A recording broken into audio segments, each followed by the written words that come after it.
China 10 lakh ಸೈನಿಕರಾಗಿರ್ಬೋದು. ಅದೇ ಕಾಲಕ್ಕೆ ಆ ದ್ವೀಪ ಸುತ್ತಮುತ್ತ ಸಣ್ಣ ಸಣ್ಣ ದ್ವೀಪಗಳಿದ್ದಾವೆ, ಮತ್ತು ಬೆಟ್ಟಗಳಿದ್ದಾವೆ, ಗುಡ್ಡಗಳಿದ್ದಾವೆ.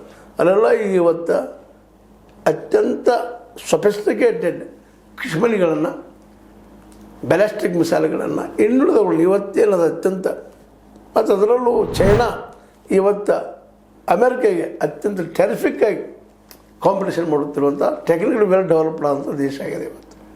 ಇನ್ನೂ ಅನೇಕ ವಿಷಯಗಳು ಬಿಹೈಂಡ್ ದ ಬಾಂಬೂಸ್, ಒಂದು ಕರ್ಟನ್ ಅಂತ ನಾವು ಕರಿತಿದ್ವಿ ಮೊದಲು. ಚೈನಾಕ್ಕೆ ಬಂಬೂಗಳ ಕರ್ಟನ್ ಹಿಂದದಪ್ಪ, ಇದು ತನ್ನ ಒಳಗಿನ ಏನು ಗುಟ್ಟು ಕೊಡ್ತಾ ಇಲ್ಲ ಅನ್ನೋದು ಮಾತಾಡ್ತಿದ್ವಿ. ಆ ದಿಶೆಯಲ್ಲಿ ಚೈನಾ ಇನ್ನೂ ತನ್ನ ಪೂರ್ಣ ಪ್ರಮಾಣದ ಗುಟ್ಟು ಬಿಟ್ಟುಕೊಟ್ಟಿಲ್ಲ, ಮತ್ತು ಅದು ಬಿಟ್ಟುಕೊಡೋ ಸ್ಥಿತಿಯೊಳಗೂ ಇಲ್ಲ. ಅದಕ್ಕೂ ಈಗ ಜೀವನ ಮರಣದ ಪ್ರಶ್ನೆ.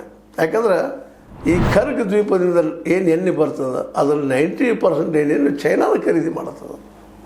ಅದಕ್ಕೆ ನಿಜವಾಗಿಯೂ ಈ ಯುದ್ಧ ಇರಾನ್ ಮತ್ತು ಈ ಅಮೆರಿಕ ಮಧ್ಯದ್ದಲ್ಲ, ಈಗೇನಿತ್ತು ಚೈನಾ ವರ್ಸಸ್ ಅಮೆರಿಕಕ್ಕೆ ಇವತ್ತು ಈ ಒಂದು ನ್ಯಾಟೋ ದೇಶಗಳು, ನ್ಯಾಟೋ ಸೈನಿಕರು ಹೆಲ್ಪ್ ಮಾಡೋದು ಇರ್ಬೋದು. ಬಟ್ ಇದು ಕುತ್ತಿಗೆ ಬಂದಾಗ ಅವರು ಚೇಂಜ್ ಆಗ್ಬೋದಾ? ಯಾಕಂದರೆ ವಿಶ್ವದಲ್ಲೇ ಸಪೋಸ್ ಏನಾದರೂ ಚೈನಾ ಗೆದ್ದಪ್ಪ ಅಂತಂದ್ರೆ, ಅಮೆರಿಕ ಸೋತಂದ್ರೆ ಪ್ರಜಾಪ್ರಭುತ್ವ